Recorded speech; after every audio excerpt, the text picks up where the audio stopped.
That's hard for people to grasp because, and again, this should be really clear. I am without a doubt not trying to let him off the hook. What he did was horrible. If it was someone in my family that he hit with that car, I would be unbelievably furious. I'm incredibly disappointed in him. I think the UFC... I got the Hall of Fame tonight, and then you're going to put me on this by walking down the street. I hate you. I hate you. I hate you so much. What's your name? Say your name publicly. Say it. Officer Nerd getting elected into the Hall of Fame, and now this is what I got. What did I do? What did I do? I hate you. I hate you. Joe Rogan has lambasted Jon Jones for his ongoing legal problems and the bizarre behavior that has surrounded them, describing the UFC icon with disappointment, irritation, and exhaustion. He has been clear. Jon's success in the octagon cannot explain his ongoing practice of self-sabotage in real life. No matter how great you are in the cage, you don't get a pass outside of it. And for Rogan, who has covered Jones' career from all sides for over a decade, broadcaster, commentator, fan, and critic, this newest situation feels all too familiar. Another police report, another weird set of events, another case of everyone focusing on what went wrong rather than Jones' magnificence. Albuquerque Journal first reported the charges that stem from a car accident where a woman was found in the front passenger seat of one of the vehicles involved, and she was, quote, exhibiting signs of significant intoxication and lacking clothing from the waist down. The woman reportedly told police Jones was the driver of the vehicle, but he fled the scene on foot, a Jon Jones classic. A mainstay of Jon Jones' story, fleeing the scene on foot. She then called Jones on the phone. The timing of this new accusation is almost too unbelievable to be true. Just a day after UFC President Dana White announced Jon Jones' retirement from the sport to cameras in Baku, Azerbaijan, reports appeared that Jones was facing a criminal charge of misdemeanor, yes, but not just any crime. He was accused of fleeing the scene of a car accident. The charge was connected to an incident that reportedly occurred on February 21st. A criminal summons was filed in Albuquerque Metropolitan Court, and Jones' bond arraignment is set for July 24th. Fighter of all time, who has failed drug tests multiple times, ruined events, beaten his wife, crashed a car while drunk, breaking a pregnant woman's arm, fleeing the scene on foot, only to come back and get his and lighter and pipe out of the car, headbutting and damaging a cop car, threatening violence against cops, and now this. I probably left some other out too, but now this. Drunk driving with a woman not wearing pants. And it was just According to a police report obtained by DailyMail.com, the details of the crash are untidy, weird, and difficult to believe unless you are familiar with the type of turmoil that appears to follow Jones wherever he goes. On February 21st, an officer attended to a crash and found a woman in one of the vehicle's passenger seats. She was reportedly highly inebriated and, strangely, did not wear anything below the waist. This woman told officers that Jon Jones had driven the automobile before fleeing the scene on foot. That comment alone said everything in action. But no, I would say, yeah, if you're beating up kids, beating up women, I guess vice versa, if you're women beating up dudes in relationship, pick on somebody your own size. I've heard far worse ideas. I like it. I'm with you. Yeah. I wonder though, did anybody tell Le'Veon Bell like the irony of him specifically saying Jon Jones, considering Jon Jones' past with domestic issues? Yeah, Jon Jones has his fair share of history too, and I looked at the comments of his... Christopher Dodd, Jones' attorney, has gone on the attack in his defense. Speaking with TMZ, Dodd did not hold back. It is almost astonishing that the police would spend so much resources to such a case, he added. The only thing I can think of is that the police were targeting Jon for improper reasons. We'll get to the bottom of it and ensure that this frivolous case is dropped. Dodd says that the entire situation is a mistake, misunderstanding, or worse, purposeful framing. Jon wasn't driving that night. He wasn't even in the car, according to Dodd. The woman, who was intoxicated and may have been charged with DWI, falsely accused Jones in order to take the attention off herself. and the cops simply followed suit. Jones is a great fighter. Even if you stand in this room, I said, he's the dirtiest fighter ever. If you doing anything good on him, he's going to poke you in the eye. If you advancing on you doing anything good, you get the advantage, you're going to kick your knee backwards. For one, I think that knee kick, he's kicking you right on your kneecap in the back. I think that should be banned. Like, my knee is still messed up from that. Wow. Yeah, because it hyperextended. He kicked it all the way back. Like, you can end people's careers with those moves. So think about all those spinning elbows he used to do in the beginning. Where did they land? Do you remember? On the back of people's head. That scenario may seem outlandish to some, but for Rogan, the most irritating part isn't whether it's real or not. It's the fact that Jones has once again put himself in a situation where anything like this is even feasible. Look, I'm not trying to let John off the hook here. Rogan stated, clearly irritated, during a session on his podcast, that what he'd done was terrible. You hit someone, probably a pregnant woman, with your automobile and fled the scene. That is unacceptable. That would make me angry. That's the part Rogan keeps returning to. Even if this case proves to be flimsy, the fact that Jones is even close to making it says much about his actions. John Jones is probably going to jail. Rogan stated bluntly, a woman in the front passenger seat of one of the cars exhibiting signs of significant intoxication and lacking clothing from the waist down. I got this from the Albuquerque Journal, which was sent to me. The woman reportedly said Jones was the driver but fled the scene on foot. She then called Jones, the complaint stated, and the police service aide spoke to the man on the other end of the call, believed to be Jones. He appeared to be heavily intoxicated and made statements implying his capacity to employ lethal force through third party. He vanished for at least a day. You have to question whether he was on anything he didn't want checked for, which is why he took off. This is not a new idea. During earlier run-ins with the law, speculation centered on whether Jones had momentarily disappeared to escape testing. I am without a doubt not letting him off the hook. Rogan told me, you can't punch someone and run. But there is something to be said about the effects of repeated brain damage. It can reduce impulse control and change behavior. It does not excuse it, but it could explain it. Despite all of the apparent explanations, CTE, drug misuse, stress, and fame, Rogan sees one fundamental truth about John Jones. He is uncontrollable. He is a wild person. That helps explain why he has been so powerful. Rogan mentioned that he is the baddest at 205, but you have to put precautions in place when you are making millions. Pay someone to drive you. It's that easy, with so much money and so much at stake. Why would Jones ever drive in a dangerous situation? The problem becomes more convoluted as you delve deeper. According to Dodd, detectives went so far as to gain a warrant for Jones' cell phone records, which astonished him. That's John Jones.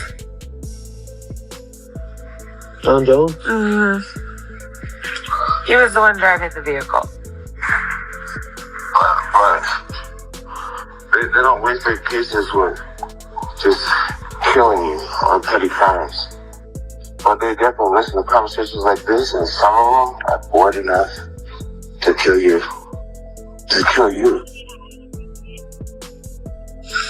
According to the criminal complaint, they sought a warrant for John's cell phone information while conducting a misdemeanor traffic probe. Dodd added, I have never heard of such a thing. For him, everything points to a grudge. He feels the police were intent to prosecute Jones whatever.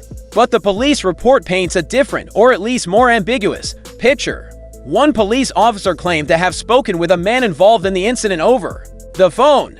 The man has not been named, but the PSA claimed that he looked to be highly intoxicated and made statements implying his ability to use fatal force through third parties. It's a scary phrase. And while no names are mentioned directly, it adds to the case's seriousness. Later, Jones himself was asked. He told officials that the woman had left his house intoxicated earlier that day and called him after the accident. John Jones hit with a new criminal charge in New Mexico for leaving the scene of an accident amid news of his retirement. Listen, y'all, this is nasty work. So I don't know if y'all watch UFC, but John Jones was a UFC champion, man. And he just announced his retirement. And I was wondering, how the fuck he's gonna retire while he's the champion, bro? Like, why would you retire now? And then this news came out and I was like, oh, it makes sense. John Jones about to do some time. He about to do some jail time, and he rather retire and give the belt back up than the... He further stated that the person who took over the call quickly began the conversation in an unprofessional manner, leading him to question the veracity of the claim. That sentence, too, raises more questions than it answers. Why had she called him at all? Who was the other person? Why did the talk escalate instead of being resolved? The woman's version of the tale is unknown. She told cops that she got to Jones' house at 11:30 p.m. on February 20th. She admitted to drinking and consuming mushrooms while at his house. She finally removed her pants to change. She stated that her goal was to have Jones drive her home to acquire clean clothing. But then her memory faded. She stated that the next thing she remembered was being at the crash site. And the last person she remembered driving the car was John Jones. If you're putting hands on a woman, it's fair game. I should be able to say what I want then. I'm not going after Stephen Thompson too much for anything. Maybe a few things here and there, but I'm not going after the same way I would after John Jones. I don't think there's anything out of pocket about what I'm saying there, dude. He seems pretty scummy, to say the least. That kind of situation irritates Joe Rogan, who has watched Jones slowly erode his own career. It's never easy with John. He explained, "It's never just I got pulled over for speeding. It's always something out of a movie. Drunk. People. Pants off. Mushrooms. Someone fleeing phone calls. Absolutely insane." And there's one last fact that's tough to overlook. John Jones apparently contacted the woman's phone 13 times between the crash and the next morning. Nobody knows exactly why people fear. Nobody said anything, but Rogan finds such frantic communication suspect. If you're not guilty, why call 13 times? Ask the suspect. But also, if you are guilty, why call at all? He always seems to be trapped in the middle, with no clear plan, simply acting and spiraling. I look at his coaches. I see that these guys know that this kid will not change. He will not change. He's the same guy. He's rotten at his core, and he will continue to go. Don't you think that people can learn from their mistakes? Mistakes? You don't constantly make mistakes. No? You make mistakes, but you don't do them over and over and over and over. No, says who? You don't do that. If you know when you make a mistake, it changes you. You try to make yourself better. Not necessarily. And this is many times we've heard this speech. John, this isn't the first time you've told us this. No, absolutely. Even worse, the charge was not made until for months after the incident. There has been no public reason for the delay, and there is no indication that it is linked to Jones' retirement, but the timing is suspect. What really drives Rogan crazy is how predictable everything feels. We've seen this movie, he noted. We know how it ends. That's the pain in his voice. Not only is Jones in trouble again, but no one seems to be able to stop him. Not the UFC, not his team, not even John himself. You want to cheer for John, but he makes it nearly impossible. See something online, there's like 150,000 petitions. John Jones vacates the title. John Jones is officially retired. Tom Aspinall is the heavyweight champion of the UFC. I'm a company guy, and there's a lot of things that's happening behind the scenes where my job is just sit and be. Dana White has also revealed how close UFC fans came to watching one of the most awaited heavyweight showdowns in recent memory, John Jones versus Tom Aspinall, and how everything fell apart just as quickly, according to White. The fight was truly finished, signed, and agreed upon, and all systems were operational. He had been speaking firmly about it in public since things were already in motion behind the scenes. Then, suddenly, everything changed. We had the fight done, White stated. Looking more angry than shocked, "You saw me talking about it very confidently that this fight was going to happen, and he changed his mind."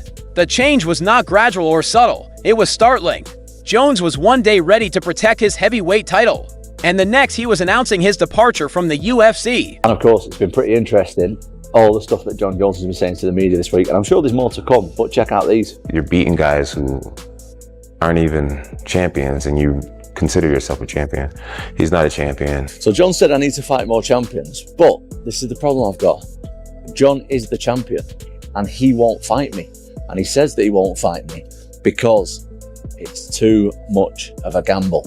Aspinall to me is no difference than an insane. The announcement came on the heels of Dana's trip to Baku, Azerbaijan, where he gave a press conference to officially confirm Jones's retirement. It caught a lot of people off guard, especially given how much noise was building around Tom Aspinall, the surging interim champion who had been calling out Jones nonstop. Fans wanted it. Experts wanted it. The UFC wanted it. And for a short moment, it looked like it was going to happen.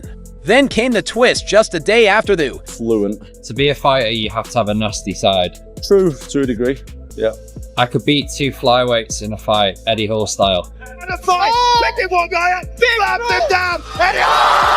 Depends on the level of the flyweights, to be honest. If they're like UFC level, false. Amateur level, I think true. I will get a face tattoo. False. Dana White is the UFC's biggest star. True. I don't give a I can eat whatever I want because I'm a heavyweight. False, so false. White didn't claim to know the whole story, but he did recognize what everyone else was thinking. I saw it today. He remarked of Jones' legal problems. When I saw that today, I thought, everybody's going to think this is why he retired. Perhaps that's why he retired. Who the hell knows? I do not know. These are all questions you need to ask him. For more than a decade, Jon Jones has had a recurring theme.